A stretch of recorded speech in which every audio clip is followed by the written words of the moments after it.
चलो ठीक है। जब हम इसको क्या करते हैं, फंडामेंटल क्वांटिटी को किस में कन्वर्ट करते हैं, डेराइव क्वांटिटी में, तो फंडामेंटल क्वांटिटी के ऊपर पावर रेज करना पड़ता है, उसी पावर को हम क्या कहते हैं, डायमेंशन, और उसको जिस रूप में एक्सप्रेस करते हैं, रिप्रेजेंट करते हैं, उसी को डायमेंशन फार्मूला कहते हैं। तो पावर डायमेंशन होगा, लेकिन डायमेंशन फार्मूला जिस रूप में लिखेंगे वह होगा, किस रूप में लिखेंगे ये ध्यान रखो। ये जितने भी देखो मीटर, अगर मान लो यहाँ मीटर लिख दें, चाहे सेंटीमीटर लिख दें, चाहे मिलीमीटर लिख दें, चाहे माइक्रोमीटर लिख दें, ये सब एक ही यूनिट है लेंथ का। तो यूनिट का सिस्टम कुछ भी हो, चाहे एमकेएस में हो, चाहे सीजीएस में हो, चाहे एफपीएस में हो, सबका डायमेंशन क्या होगा। तो जैसे अगर लेंथ कहीं दिया है, लेंथ हो, डिस्प्लेसमेंट हो, हाइट हो, ब्रेथ हो, डेप्थ हो, कुछ भी हो, मीटर उसका यूनिट होगा, मीटर सेंटीमीटर, तो उसका डायमेंशन हमेशा क्या होगा, कैपिटल एल पे पावर 1, याद रखेंगे। ठीक, मास केजी का, केजी हो चाहे ग्राम हो, मास डायमेंशन क्या होगा, एम। टाइम का कैपिटल टी, इलेक्ट्रिक करंट का कैपिटल, हमेशा लार्ज ब्रैकेट में लिखते हैं। टेम्परेचर का केल्विन भी लिख सकते हो, और कहीं कहीं क्या लिखा रहता है, थीटा भी लिखा रहता है। सीडी का आपका सीडी हो जाता है, और मोल का हम मोल ही, ठीक है। तो ये आपके 7 फंडामेंटल क्वांटिटी हुए, ये उसके फंडामेंटल यूनिट हुए, ये आपका उसका डायमेंशन हुआ। अब इसी का यूज करके अब किसी का भी डायमेंशन लिख सकते हो। देखो यहाँ पे ये मीटर स्क्वायर है, एरिया, एरिया का मान लो डायमेंशन लिखना है, तो मीटर की जगह क्या होगा डायमेंशन, एल। पावर कितना है, ये क्या हो गया, एल स्क्वायर डायमेंशन हो गया, डायमेंशन फार्मूला हो गया। लेकिन अगर डायमेंशन पूछेगा क्या बताओगे, तो डायमेंशन क्या है, तो लेकिन डायमेंशन फार्मूला क्या है, L2। ऐसे ही अगर वैल्यूम का लिखना हो तो क्या लिखोगे बताओ, L/Q, डायमेंशन कितना होगा, किसका बताइए, केजी की जगह क्या लिखेंगे, एम, और अपान मीटर क्यू, यानी LQ होगा, ऊपर ले जाएंगे क्या हो जाएगा, ml माइनस, कोई डाउट, मीटर पर सेकेंड का क्या हो जाएगा, L सेकेंड का, T माइनस, बोलो। ऐसे ही आप इसको क्या लिखोगे, L T माइनस, और ये क्या हो जाएगा आपका, बताइए, M L T माइनस। समझ में आया, डायमेंशन लिख लोगे। डायमेंशन लिखने के लिए हमको 2 चीज याद होना चाहिए, या तो फार्मूला या तो यूनिट। अगर नहीं याद है तो लिख नहीं पाओगे किसी भी फिजिकल क्वांटिटी का। नेक्स्ट, ये तो फिजिकल लिखने के लिए बताया हूं, जो क्वेश्चन अक्सर आते हैं उसको देखो। जनरली आप क्लास 9th में पढ़े होंगे, एक formula F equal to G M1 M2 अपन पढ़े हो ना, ग्रेविटेशनल फोर्स। इसमें G का डायमेंशन फार्मूला अक्सर पूछता, बहुत पूछता है। मान लो पूछ दे कि right the dimension formula of universal gravitational constant, तो कैसे लिखोगे। अगर आपको फार्मूला याद है तो फार्मूला लिख सकते हो कि नहीं, बोलो। फार्मूला लिखने के बाद आप क्या करोगे, G equal to F into R square upon M1। अच्छा बताओ, इसके पहले जो मैं बताया था क्या फोर्स ही तक बताया था, फोर्स तक बताया था ना। अगर फोर्स तक याद है तो तुम कहीं पे भी लिखोगे, किसी का भी लिख सकते हो। अभी बताना, तुम किसी फिजिकल क्वांटिटी का नाम बताना, हम बताएंगे। देखना फोर्स तक अगर याद है तो सबका तुम निकाल सकते हो। तो फोर्स का हम क्या बताएं अभी, वहां डायरेक्ट याद रखो यहाँ तक, mlt माइनस 2 फोर्स का होता है। आर क्या है, डिस्टेंस, आर क्या है, डिस्टेंस, दो मासों के बीच का डिस्टेंस होता है। तो डिस्टेंस का क्या होता है, एल स्क्वायर। समझ पा रहे हो बात को। मास है, इसका भी एम और इसका भी एम, एम एक एम से एक एम कैंसिल, तो जी इक्वल टू का आ गया डायमेंशन, बताओ, एम पर -1, एल स्क्वायर क्या हो गया, एल क्यू टी माइनस। तो बोलो समझ में आया चीज, ठीक है। तुम अपने तरफ से, जैसे मान लो हम बहुत सिंपल सा बता रहे हैं, मोमेंटम, मान लो मोमेंटम लिखना हो, हालांकि बहुत इजी हो गया इसके according. Momentum p equal to क्या होता है बताओ, एम इंटू होता है ना, मास इंटू वेलोसिटी। तो मास का डायमेंशन एम, अभी का एल टी माइनस, अरे जो मैं लिखाया हूं ना फोर्स तक उतना याद रखो, इसके अलावा आपको दूसरा नहीं याद रखना। बाकी किसी का भी लिखना फार्मूला याद हो, डायरेक्ट लिखते चले जाओ। इंपल्स का मान लो क्या लिख दिए, इंपल्स समझते हो क्या होता है, F into delta T, impulse मतलब होता है आवेग, नहीं समझते हो, नहीं पढ़े हो क्या? क्लास 9th में तो है वर्क पावर एनर्जी में, फोर्स वाले में। जैसे बॉल आता है ना, कैच करते हो तो उसको पीछे की तरफ खींचते हैं, क्यों खींचते हो? क्योंकि हम जब बॉल बहुत तेजी से आता है, अगर हम खींचेंगे तो उसको पूरा समय मिलेगा, जब समय मिलेगा तो धीरे धीरे फोर्स की वैल्यू कम हो जाएगी, और ऐसे रोकते हो तो क्या होता है, उसको फोर्स को कम होने में समय नहीं मिलता, फिर चोट लगता है। तो फोर्स इंटू टाइम इंटरवल, यह इंपल्स मोमेंटम के इक्वल होता है। मोमेंट अक्सर एक क्वेश्चन रिपीटेड है, अभी दिखाएंगे तुमको पेपर, अभी बाद में जब पढ़ लोगे ना तो इसमें सब पेपर सेट करके रखा हूँ जो अभी तक का कंपटीशन आया है। उसमें पूछा है कि निम्न में से किसका किसका डायमेंशन फार्मूला सेम होता है, तो उसमें ये दोनों का डायमेंशन फार्मूला सेम होता है।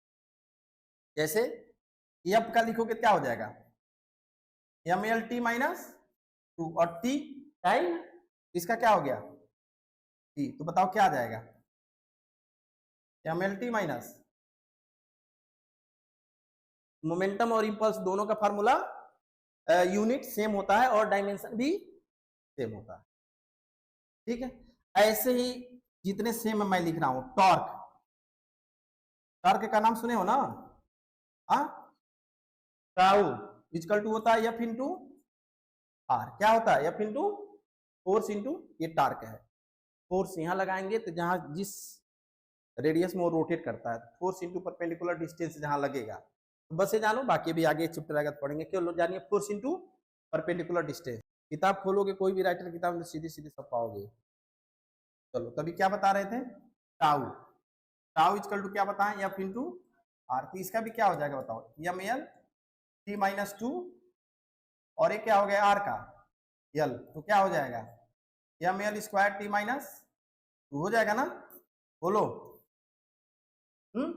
ऐसे ही अगर वर्क का लिखना हो तो फोर्स इंटू डिस्प्लेसमेंट, तो बताओ फोर्स का भी यही हो जाएगा ना, एम एल स्क्वायर, सॉरी क्या हो जाएगा फोर्स का, एम एल टी माइनस 2, और डी का यल, तो मल्टीप्लाई करोगे तो क्या आ जाएगा, M L square T minus 2, बोलो।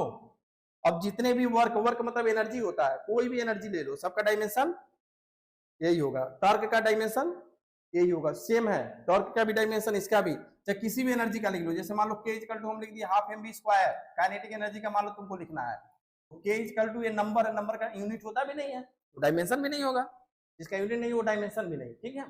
तो ये नंबर है आपका खत्म, मास, मास का एम, और इसका क्या होता है एल टी माइनस 1 का स्क्वायर कर दोगे क्या हो जाएगा, हो जाएगा ना, तो क्या आ गया M L square T minus, ऐसे ही मान लो यू का लिखना पोटेंशियल एनर्जी, क्या हो गया एम जी, एम का एम, जी मतलब ग्रेविटी, ग्रेविटी मतलब acceleration, L T minus 1, L T minus 2, 1 नहीं होता, एल टी माइनस 2, और एच का एल का मल्टीप्लाई कर दो तो क्या होगा, कोई भी एनर्जी जहां आ जाए, कोई भी एनर्जी हो तो सबका एनर्जी का डायमेंशन सेम होता है। तो आप डायमेंशन निकालने के लिए किसी भी फार्मूले, किसी भी फिजिकल क्वांटिटी डायमेंशन निकालना है, तो अगर फार्मूला तुमको याद है या यूनिट दोनों को ये याद है तो डायमेंशन आप लिख सकते हैं, ठीक है। जैसे एक चीज और दिया है, जैसे आप पढ़े होंगे क्लास 9th में 10th में रिफ्रैक्टिव इंडेक्स, इस बार का क्वेश्चन है जीमेंस का, जीमेंस का दिया था कौन सा का डायमेंशन लेस है, कौन कौन से, तो उसमें डायमेंशन नहीं दिया था, वो कॉलम दिया था कि बताना है आपको कौन सा डायमेंशनल लेस है, जिसमें रिफ्रैक्टिव इंडेक्स का भी वर्णन किया था। बताओ refractive index N equal to क्या पढ़े हो, सी अपान, ये भी बेसिक चीज बता रहा हूँ, इसमें बहुत टफ टफ क्वेश्चन, अच्छे अच्छे क्वेश्चन कराएंगे, इसका यूज वगैरह पढ़ोगे तब, अभी केवल डायमेंशन निकालने के लिए बता रहा हूँ।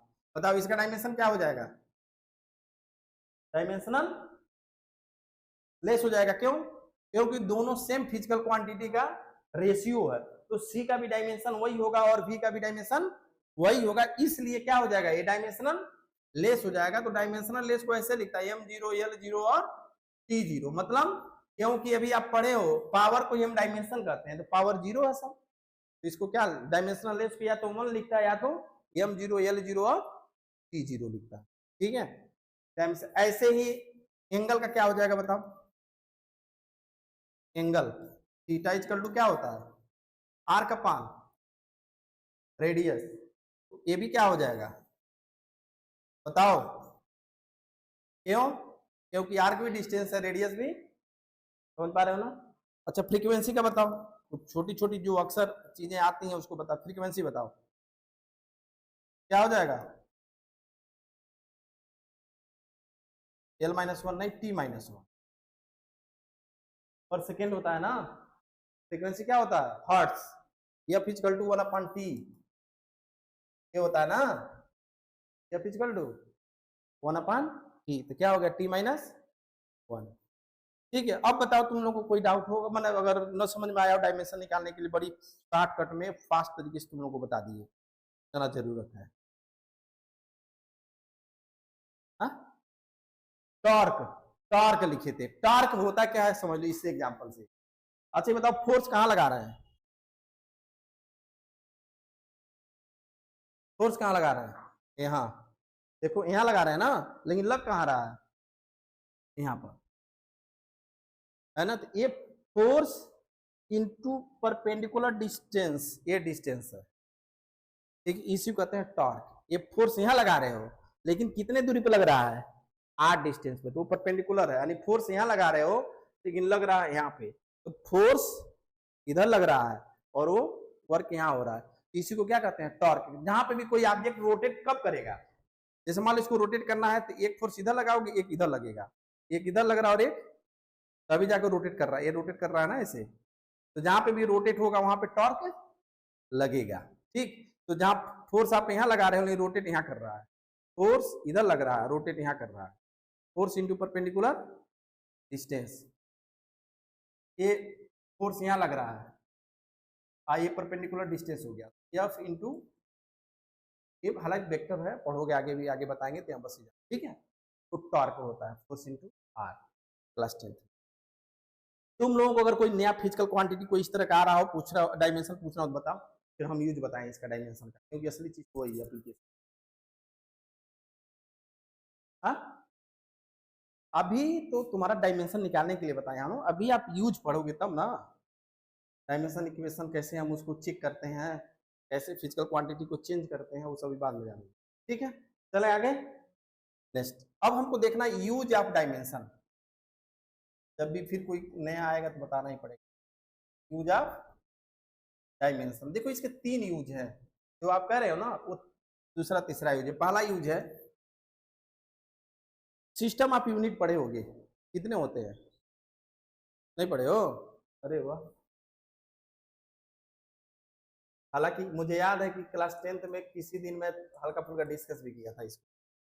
हाँ 3 होता है, कौन कौन से, MKS, इसी को SI भी कहते हैं, इसी क्या कहते हैं, दूसरा क्या होता है CGS, तीसरा होता है FPS। मेन चीज आपका यही यूज करना है, M मतलब मीटर, K मतलब किलोग्राम, S मतलब सेकेंड, और C मतलब सेंटीमीटर, ग्राम और सेकेंड, बस इतना जानो। तो पहला जो यूज है यह है to convert one system of unit into another system of unit. Notes वगैरह बनवा देंगे, लेकिन नोट्स का मतलब कहानी नहीं दिखाएंगे, गागर में सागर, जो जरूरी है वही मैथमेटिकल पोर्शन, कहानी वानी नहीं, समझ रहे हैं। वन सिस्टम ऑफ यूनिट को हम चेंज करते हैं, कैसे चेंज करते हैं, इसके बहुत शॉर्टकट भी मेथड है। पहले बिना डायमेंशन का अगर देखना हो तो देखो, बिना डायमेंशन वाला पहले बता दे रहा हूँ, फिर डायमेंशन बताऊंगा। जैसे मान लो 1 न्यूटन में कितने डाइन, क्वेश्चन हो गया क्या, 1 न्यूटन को कन्वर्ट करो किसमें, डाइन में। तो न्यूटन तुम्हारा MKS पद्धति का मात्रक है, MKS सिस्टम का, और डाइन CGS का है। तो MKS का मतलब ये हो गया कि न्यूटन को हम क्या लिख सकते हैं बताओ, किलोग्राम मीटर पर सेकेंड स्क्वायर, होगा कि नहीं, अरे भाई 1 kg मीटर पर सेकेंड स्क्वायर को न्यूटन कहते हैं। और यह डाइन कब होगा, जब ये किसमें हो, ग्राम में, और एक सेंटीमीटर पर सेकेंड स्क्वायर में। तो अब हमको न्यूटन को डाइन में चेंज करना है, तो केजी को किस में चेंज करोगे, ग्राम में। तो 1 kg में कितने ग्राम, 10 पावर 3। मीटर को किस में चेंज करना होगा, सेंटीमीटर में, 3 2 कितना हो गया, 10 पावर 2। मल्टीप्लाई कर दोगे तो कितना हो गया, 10 पावर 5 ग्राम सेंटीमीटर पर सेकेंड स्क्वायर। इसी को क्या कहते हैं, डाइन कहते हो। क्या हो गया, डाइन। तो 1 न्यूटन में कितने डाइन, 10 पावर 5। तो यह बिना डायमेंशन का है, लेकिन हमको क्या पढ़ना है, यूज ऑफ डायमेंशन। हालांकि ये थियरी में आएगा तब लिखना, बाकी कंडीशन वगैरह तो आपको डायरेक्ट ऐसे करके निकाल के बता देना, ठीक। लेकिन हम डायमेंशन की यूज से कैसे निकालेंगे इसको देखो। एक चीज बताओ, अगर हम यहाँ पे लिख दें 1 मीटर, अब इसे 60 कर नहीं हो सकता, यहाँ लिख दें 100 मीटर, कोई अंतर है दोनों में? कौन बड़ा है, 1 मीटर बड़ा है कि 100 सेंटीमीटर बड़ा है? कोई नहीं बड़ा है ना। क्या अंतर है? या छोटा, इसको न्यूमेरिकल वैल्यू कहते हैं और इसको यूनिट कहते हैं। देखो यहाँ यूनिट छोटा है तो न्यूमेरिकल वैल्यू बड़ा है, और यहाँ पे यूनिट बड़ा है तो न्यूमेरिकल वैल्यू छोटा है। तो न्यूमेरिकल वैल्यू को अगर इसको n1 मान लो और इसको यूनिट को u1 मान लो और इसको क्या मान लो n2 मान लो और इसको u2 मान लो, तो n1 u1 equal to n2 u2 क्या कांस्टेंट ही तो है। कांस्टेंट क्यों है? क्योंकि वैल्यू में कोई इसको कांस्टेंट लिख सकते हो, क्योंकि मैग्नीट्यूड में कोई चेंजिंग नहीं है ना भाई। 1 मीटर को चाहे 100 सेंटीमीटर को, वैल्यू में कोई चेंजिंग तो है नहीं, केवल यूनिट का सिस्टम बदल रहा है। देखो ये u1 कर दिए तो यह क्या हो गया n1, और यह इसको u2 कर दिए तो क्या हो गया n2 हो गया। लेकिन दोनों की वैल्यू क्या है? कांस्टेंट है, सेम है, कोई वैल्यू में चेंजिंग नहीं है। अनदर दूसरे वे में इसको ये भी समझ सकते हो, देखो यूनिट बड़ा कर रहे हो तो यह छोटा हो रहा है, या छोटा कर रहे हो तो यह, दो चीजें, एक न्यूमेरिकल वैल्यू और एक यूनिट है। तो न्यूमेरिकल वैल्यू बड़ा कब हो रहा है? जब यूनिट छोटा हो रहा है। न्यूमेरिकल वैल्यू छोटा कब हो रहा है? जब यूनिट बड़ा हो रहा है। इसका मतलब है कि न्यूमेरिकल वैल्यू अगर n है और यूनिट u है, इनके बीच का रिलेशन कौन कैसा होगा? यूनिवर्सली होगा कि नहीं? तो अब प्रोपोर्शनल का साइन हटाओगे तो क्या आ जाएगा? के कांस्टेंट u, क्रॉस मल्टीप्लाई करो तो क्या हो गया? यानी u इक्वल टू, यानी हमेशा न्यूमेरिकल वैल्यू और यूनिट का मल्टीपल कांस्टेंट होता है। The product of numerical value and unit is always constant, हमेशा कांस्टेंट होता है। देखो 1 मीटर लिखे हैं, 100 सेंटीमीटर लिखा है, चाहे 1000 मिलीमीटर लिखा है, उसके वैल्यू में कोई चेंजिंग नहीं होता है। तो ये एक सिंपल सा चीज है, ये पहले आप जान रहे हो, मुझे पता है, लेकिन फिर भी हम बता देंगे यहाँ पे कैसे हम लगाएंगे क्वेश्चन को, जैसे भी बताया हूं। जैसे क्वेश्चन क्या दे दिया गया था, 1 न्यूटन को टाइम में चेंज करना है, किसमें? टाइम में। तो इसको क्या मानोगे? n1, और ये क्या हो गया u1, ये क्या हो गया n2, और ये क्या हो गया, ये स्टेप है। n1 की वैल्यू कितना है? 1। अब इसका डायमेंशन लिखेंगे u1, u1 मतलब न्यूटन, न्यूटन का डायमेंशन क्या है? mlt माइनस 2, इसका 1 1 लिख दोगे, ठीक है। इक्वल टू n2 की वैल्यू फाइंड करनी है, u2 ये भी आपका सोर्स ही है, इसका भी डायमेंशन क्या होगा? mlt माइनस 2, लेकिन यहाँ पे क्या कर दोगे, केवल सिस्टम यूनिट चेंज है, समझ में आ रहा है। अब n2 इक्वल टू निकालना है तो क्या लिखोगे? 1 into m1 l1 t1 minus upon m2 l2 2 minus, बोलिए इसमें कहीं कोई डाउट? क्लियर।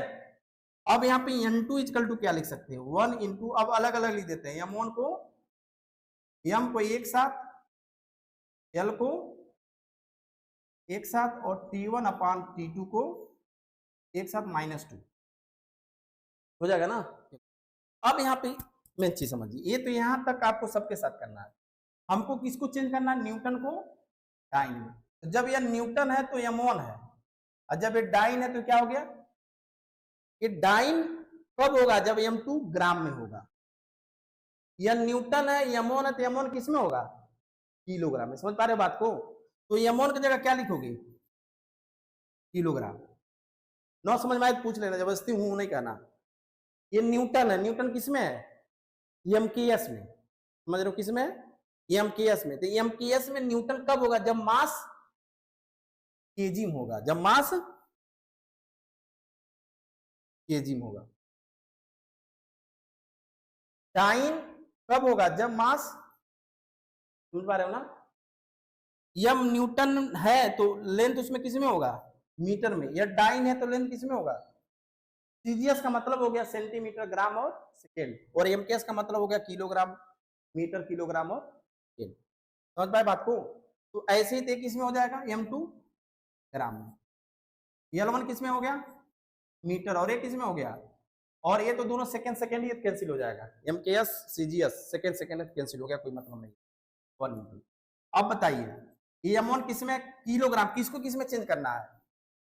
न्यूटन को डाइन में चेंज करना है, यानी किलोग्राम को किस में चेंज करना है? ग्राम में। इसमें ग्राम में। तो 1 किलोग्राम में कितने ग्राम? 10³ ग्राम चेंज हो गया, नीचे ग्राम ऑलरेडी है। मीटर में 10² सेंटीमीटर, ये सेंटीमीटर हो गया। कैंसिल कैंसिल क्या आ गया? 10⁵ डाई। ये डायमेंशन मेथड हो गया। देख लो बाबू स्टेप। चलो एक क्वेश्चन बता रहा हूं और बताओ, 1 जूल को वर्ग में चेंज करो। अर्ग, जूल क्या है? वर्क की यूनिट है, एनर्जी की यूनिट है, चाहे किसका है ना। और अर्ग भी उसकी यूनिट है, तो यह एसआई में है और यह सीजीएस में। एसआई का मतलब हो गया कि मास, लेंथ, समय सब किस में होगा? मीटर, किलोग्राम, और इसमें क्या होगा? ग्राम, सेंटीमीटर इसमें होगा। तो अच्छा एक बताओ, जूल को हम क्या लिखते हैं? क्या ये लिखते हो किलोग्राम मीटर स्क्वायर पर सेकेंड, ये लिखते हो ना?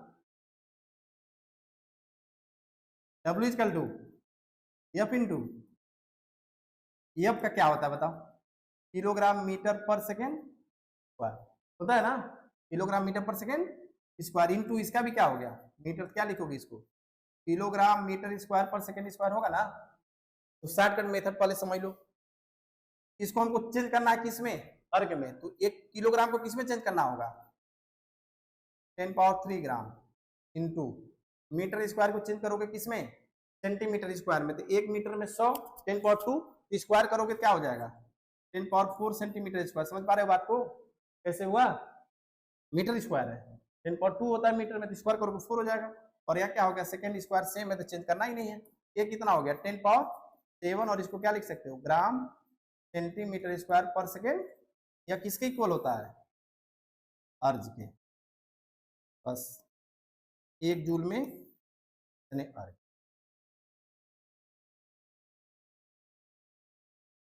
नहीं समझे? अच्छा डायमेंशन वाला मेथड देखो, 1 जूल में कितने अर्ग, क्या लिखोगे सबसे पहले बताओ? N1 Q1 equal to, clear? N1 की वैल्यू कितना दिया? 1। इसका डायमेंशन लिखेंगे जूल। जूल मतलब ml स्क्वायर T-2। डायमेंशन याद होना चाहिए, फोर्स तक याद रखो, बाकी निकाल लो आप। N2 की वैल्यू निकालनी है, इसका भी यही हो जाएगा, सेम है। बस यहाँ क्या हो जाएगा? क्लियर? अब यहाँ पे सीधा मैं N2 इक्वल टू क्या लिख सकते हो? 1 इंटू एम को एक साथ ले लेता हूं, ठीक है?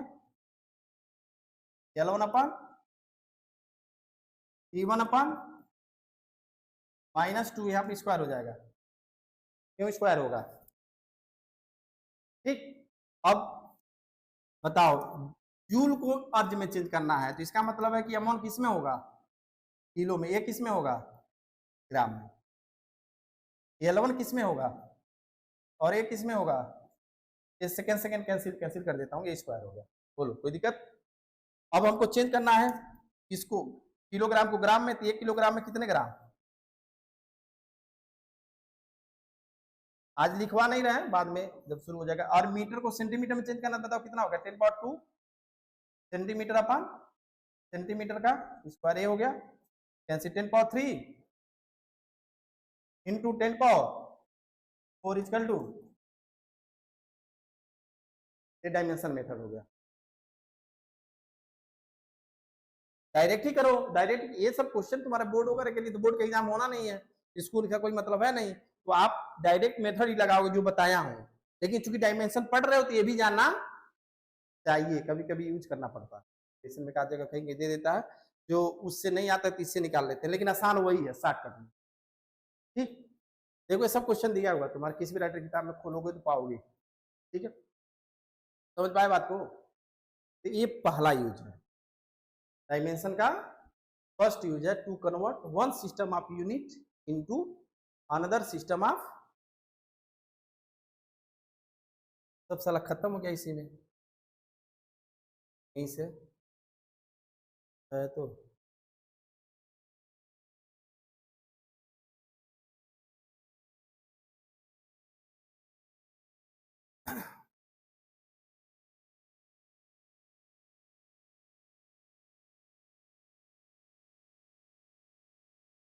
रेट नहीं हो रहा तुम लोगों को? हाँ, सेकेंड। सेकेंड यूज क्या है? टू चेक, जो तुम बता रहे थे, टू चेक, चेक का स्पेलिंग सही है? हाँ, correctness, to check correctness of equation.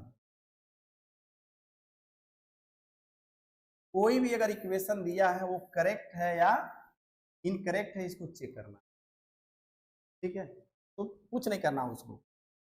सबसे पहले तो जान लो कि हम दोनों, कोई भी इक्वेशन तब होता है जब उसमें दो साइड होते हैं, लेफ्ट हैंड और राइट हैंड। दोनों साइड का डायमेंशन फार्मूला अगर करेक्ट है तो फार्मूला सही है, ठीक है? जैसे मान लो हम कह दिए कि E इक्वल टू MC दे दिया, E इक्वल टू, तो क्या ये फिजिकल मतलब ये इक्वेशन सही है या गलत है, इसको चेक करना है। तो ये E एनर्जी है, क्या है?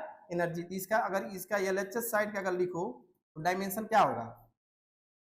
ml square T minus RHS का लिखो तो गलत लिख रहा हूं क्या? ml टी माइनस 2 ही केवल आया। अरे भाई ये मास 80 वेलोसिटी है, तो ml टी माइनस 2 यानी इसका मतलब क्या है? LHS is not equal to RHS। इसका मतलब इक्वेशन क्या है? गलत है। अब अगर एक गलत है तो हम कैसे सही करेंगे, इसका थर्ड यूज हम बताएंगे, ठीक है? लेकिन होना क्या चाहिए, यहाँ पे भी स्क्वायर होना चाहिए। इसका मतलब अगर इसको स्क्वायर करना है, ये गलत लिख दिया हूँ क्या? LT माइनस 1 होगा ना, ये MLT माइनस 1 स्पीड है ना। तो अगर ये सही क्या है, E equal to MC square होता है, तो स्क्वायर करोगे तो ऑलरेडी इसका देखो करेक्ट हो गया कि नहीं? ML स्क्वायर T माइनस ये करेक्ट है, तो इक्वेशन ये सही है, ठीक। अच्छा, कभी कभी डायमेंशन रूप से सही होता है लेकिन फार्मूला गलत होता है। जैसे पहले इसको इक्वेशन बता रहा, V equal to U plus AT, मान लो तुम्हें चेक करना ये डायमेंशन सही है या गलत है। देखो ये दो डायमेंशन दिया U प्लस AT, तो पहली बात तो एक चीज दिमाग में सेट कर लो, अभी दो फिजिकल क्वांटिटी को आपस में ऐड या सब्ट्रैक्ट, ऐड या सब्ट्रैक्ट, डिवीजन और मल्टीपल नहीं, सिर्फ ऐड और सब्ट्रैक्ट तभी कर सकते हैं जब दोनों का डायमेंशन सेम हो।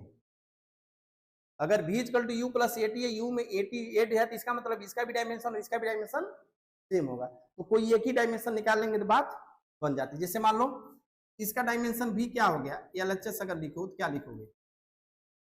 LT माइनस हो जाएगा ना, U भी तुम्हारा स्पीड है, तो अगर RHS का लिख रहे हो तो ये भी क्या हो गया? LT माइनस इसका भी होगा। अगर इसका भी लिखना चाहो तो वही आएगा, ये मतलब LT माइनस 2 और T मतलब टाइम, तो कितना आ गया? LT minus 1। तो यहाँ पे भी LT माइनस 1 लिखो और यहाँ पे भी LT माइनस 1 लिखो, तो कोई मतलब नहीं होता, 2LT माइनस 1 हो जाएगा, लेकिन इसका कोई 2 का कोई मतलब होता नहीं है, नंबर का कोई मतलब होता नहीं है। केवल एक का ही डायमेंशन लिख के हम क्या करते हैं, ठीक कर लेते हैं, या दोनों का डायमेंशन आपस में इक्वल होंगे तभी ऐड या सब्ट्रैक्ट है। तो इसका मतलब देखो, जो LHS का डायमेंशन है वो RHS के डायमेंशन के बराबर है ना। इसका मतलब है कि इक्वेशन क्या है?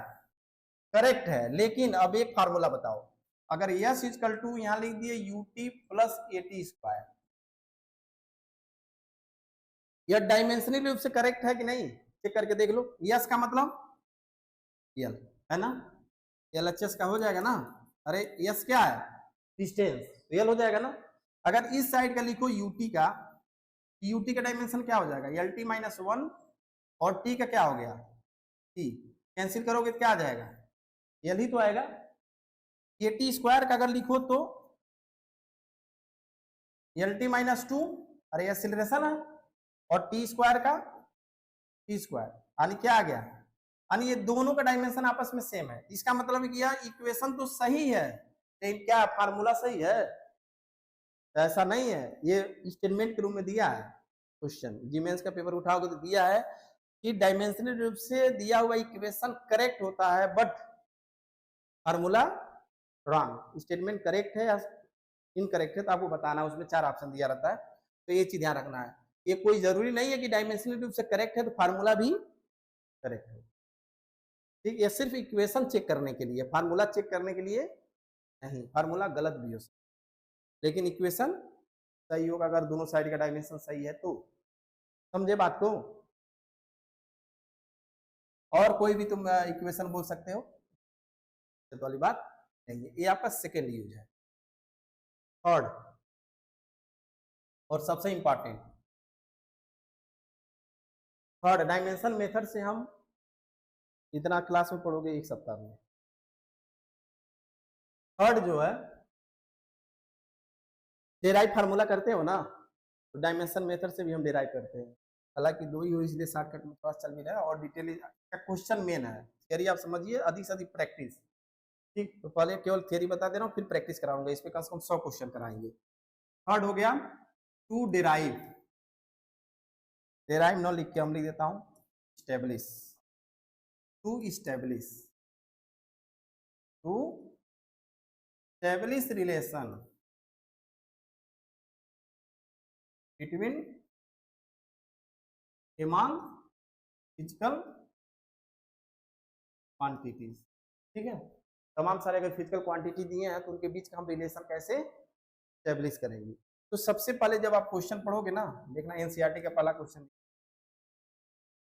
पढ़ने के पहले हम देखते हैं कि कौन सी फिजिकल क्वांटिटी किस पे डिपेंड कर रहा है। एनसीईआरटी किताब रखे हो?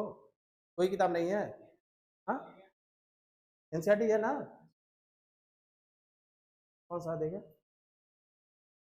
चलो अच्छी किताब है, ठीक है। बालाजी का ना, अभी क्वेश्चन बोलना उसमें से रखे रहो, पहले रखो बाहर ही रखो बोलना। To establish relation between among physical quantity. तो सबसे पहले हम जब क्वेश्चन पढ़ेंगे देखेंगे कौन सी फिजिकल क्वांटिटी किस पे डिपेंड कर रहा है। अभी क्वेश्चन बोलोगे उसे समझ में आएगा, उसी से बताना। मान लो ए फिजिकल क्वांटिटी डिपेंड कर रहा है किस पे? पी पर, टी पर और, ठीक, क्वेश्चन पढ़ेंगे तो क्लियर हो जाएगा उसमें। जो फिजिकल क्वांटिटी डिपेंड करेगा उसके डायरेक्टली मान लेंगे किस पे? बी। और ये डिपेंड कर रहा है इस पे, इसका मतलब इन दोनों वैल्यू चेंज करोगे तो इसकी वैल्यू ऑटोमेटिक रूप से चेंज हो जाएगा। तो डायरेक्टली प्रोपोर्शनल मान लेंगे पहला स्टेप। दूसरा, इसके ऊपर पावर मान लोगे एक्स वाई, और तीसरा स्टेप क्या करेंगे? प्रोपोर्शनल साइन हटाएंगे तो कांस्टेंट आएगा बी एक्स सी वाई और डी। ये तीसरा स्टेप हो गया। अब इसके बाद दोनों साइड का डायमेंशन लिखेंगे, to write dimension formula both side. दोनों साइड का क्या लिखेंगे? डायमेंशन फार्मूला लिखने के बाद पावर का कंपेरिजन करके एक्स वाई जेड की वैल्यू निकाल के इसमें पुट कर देंगे तो रिलेशन निकल जाएगा। जैसे एग्जांपल देखिए, क्वेश्चन तुम बोलो किताब से अपने, कोई भी हो।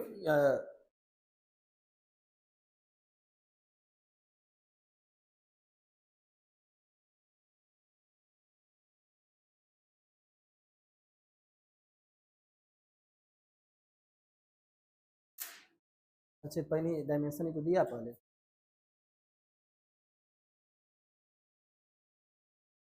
तो सब बता देंगे इसका, डाल दी इसका कोई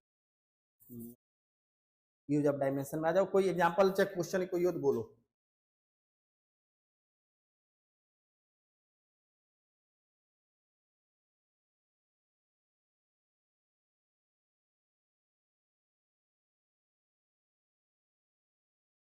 देखो ये दिया है ना, ये क्वेश्चन ये एनसीईआरटी में भी दिया है, बोलो ऊपर वाला। हाँ बोलो, वही बता देता हूँ। हाँ बोलो, क्वेश्चन आप खुद पढ़ो, अब बोलो, बताओ कौन सा किस पे डिपेंड कर रहा है दोनों।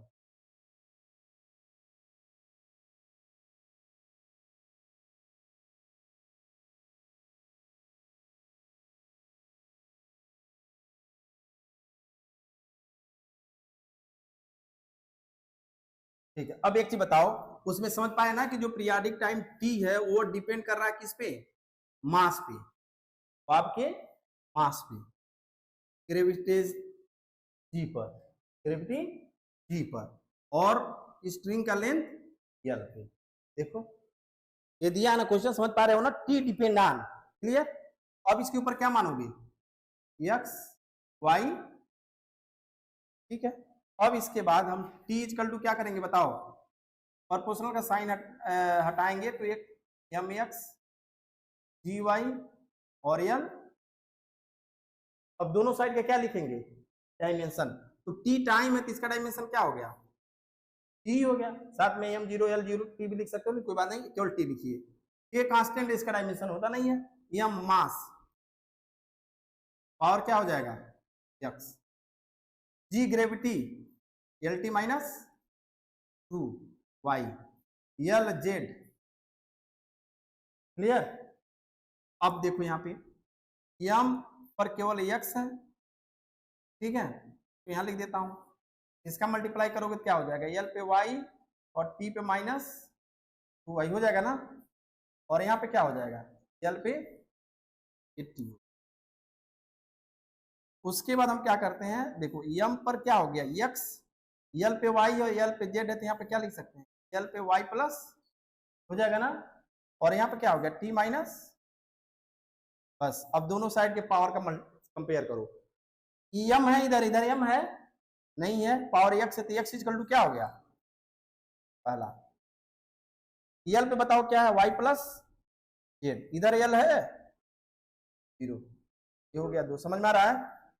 टी पर क्या है माइनस 2y और इधर क्या है 1 है ऑलरेडी, नहीं कुछ तो 1 हो गया, तो y इक्वल टू क्या आ गया माइनस 1/2। बताओ y की वैल्यू क्या आ गई माइनस 1/, अब यह वैल्यू 2 में रख दोगे तो -1/2 प्लस जेड इक्वल टू 0, तो जेड इक्वल टू 1/, निकल गया ना एक्स वाई जेड की वैल्यू।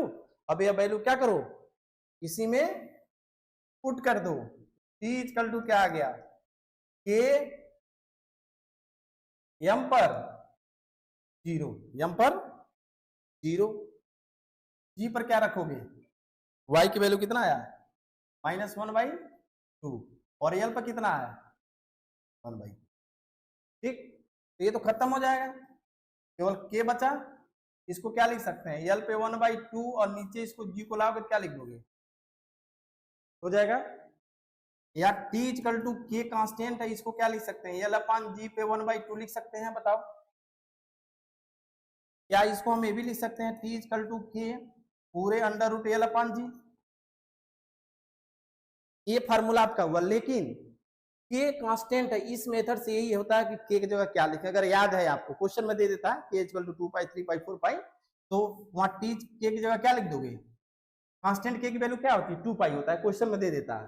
बाकी जनरली कैसे आता है तो जब पढ़ोगे ऑसिलेशन वाला चैप्टर सेकंड पार्ट में तब वहां बताएंगे, तो k कांस्टेंट बेसिकली आपका डेराइव हो गया डायमेंशन मेथड से, लेकिन अगर k की वैल्यू पता है कि 2 पाई होता है तो k की जगह क्या लिख दो 2 पाई यल अपान, यही आपका क्या हो गया फार्मूला। देखो केवल कुछ पता था, केवल टे पता था टी डिपेंड इस पे कर रहा है, फार्मूला तुम्हें आ गया।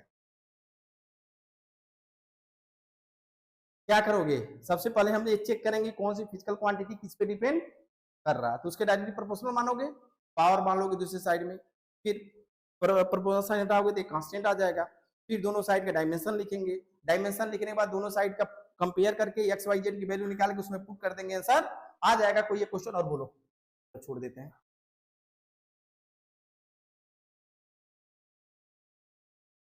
चलो यानी भी डिपेंड कर रहा है किस पे, इलास्टिसिटी ई, डेंसिटी डी है, चलो डी हो गया। अच्छा अच्छा बताओ केवल ई और डी दिया ना, ठीक है, देखो कोई दिक्कत नहीं। अब इसको क्या लिख दो एक्स और भाई, ठीक है, अब इसको क्या लिखोगे आप A T to the power X D पर वाई, अब दोनों साइड के डायमेंशन लिख दो, यहाँ पे क्या हो जाएगा एल टी माइनस 1 हो जाएगा ना। ई इलास्टिसिटी है तो आप पढ़े होंगे E equal to stress upon strain, पढ़े हो ना, स्ट्रेस अपॉन स्ट्रेन मुख्य सलाह से आया होगा, स्ट्रेन तुम्हारा डायमेंशनलेस होता है और स्ट्रेस डायमेंशन होता है प्रेशर के डायमेंशन के इक्वल होता है, ml -1 t माइनस, यही होता है ना। अरे क्या निकालना पड़ेगा, एफ अपन ए होता है ना, ml t माइनस 2 यल स्क्वायर, ये हो गया ए एक्स हो गया, और डी डेंसिटी क्या हो गया बताओ, ml -3 पे डेंसिटी का मास अपन वैल्यू। अब इसको लिखो आप m पर x, l पे -x, t पर -2x हो जाएगा ना, और यहाँ पे क्या हो जाएगा m पर y, l पर -3y, बोलो कोई doubt, lt -1 lt minus, next तो क्या करिए अब lt -1 हो गया, इसको m पर देखो क्या है x प्लस y, l पर क्या हो जाएगा -x माइनस 3y और t पर माइनस, ठीक है। अब बताओ यहाँ पे m पर तो कुछ है नहीं, m इधर है नहीं तो क्या हो गया 0। इधर देखो क्या हो गया minus X minus 3y equal to, ठीक है। और बाकी आपका माइनस 2x इक्वल टू -1। तो x की वैल्यू कितनी आ गई 1/, x की वैल्यू अगर 1/2 है तो इसमें रखो 1/2, कितना हो जाएगा, ठीक है। तो कोई बात नहीं, y की वैल्यू निकाल सकते हो ना इससे भी, y की वैल्यू क्या आ जाएगी -1/2 आ जाएगी। अरे इसी में रखो, बात एक ही हो, क्यों x और y की वैल्यू निकालनी है हमको। तो अगर इसमें रख दोगे तो क्या हो जाएगा, y की वैल्यू क्या आ गया -1/, अब ये वैल्यू रख दो इसी में। तो v इक्वल टू क्या आ गया k e पर 1/2 और d पर -1/2। इसको क्या लिख सकते हो k e/d लिख सकते हो पर 1/2, या v इक्वल टू क्या आ गया k कांस्टेंट अंडर रूट अपन डी, यहाँ k इक्वल टू 1 होता है, क्या होता है 1 होता है। तो फाइनली फार्मूला आपका आ गया v equal to under root e upon, यही तो दिया फार्मूला, चेक कर लो। वो कांस्टेंट क्वेश्चन में दिया रहता है, इस मेथड से यही एक डिमेरिट है, ठीक। तो क्वेश्चन में जब देता है तो दे देता है कि k की वैल्यू आपको क्या यूज करना है, ठीक है। ये कांस्टेंट से घबराना नहीं है, कांस्टेंट का मतलब कुछ नहीं, आप केवल यही लिख दोगे तो आंसर आपका सही है, ठीक। ओके, क्वेश्चन में मान लो अगर आपसे ऑब्जेक्टिव जब क्वेश्चन देता है कंपटीशन तो वहां दे देता है कि k की वैल्यू आपको 2 पाई रखना है, 4 पाई रखना है कि क्या रखना है, ठीक है। तो अब मान लो अगर 2 पाई रखना है तो 2 पाई यहाँ रख दो तो आंसर आएगा। बात समझ पा रहे हो, ये मेथड समझ में आया। ये क्वेश्चन लगाओ, इस पे जाके तीनों यूज पर कम से कम 3-3 सवाल तीनों पे लगाओ, 9 सवाल क्वेश्चन लगाइए। बाकी अब हम कल इस पे कंपटीशन लेवल का बताएंगे, तो भाई किताब वाला सब लगा लोगे तुम लोग। अब जो किताब में नहीं दिया वो क्वेश्चन, हाँ मॉड्यूल है, हाँ लाना वो भी करवा देंगे, ठीक है। और उसको देखिए कितना पढ़े, बहुत पढ़ लिया एक दिन में एग्जामिनेशन है, जो पूरा पढ़ लिया। ये चैप्टर नहीं पढ़े थे अभी तुम लोग स्कूल में, जनरली वैसे यूट्यूब वगैरह देखे थे, हाँ। चलो ग्रुप वगैरह बना देंगे तुम लोग का, जब क्लास सिंपल होगा तो ये पूरा स्क्रीनशॉट उसका वो नोट से चला जाएगा, बाद में बैठ के घर पे लिखना, बहुत ज्यादा नोट वगैरह पे बस बेसिक हमको नोट करना है जो हमें जरूरत है, ठीक है।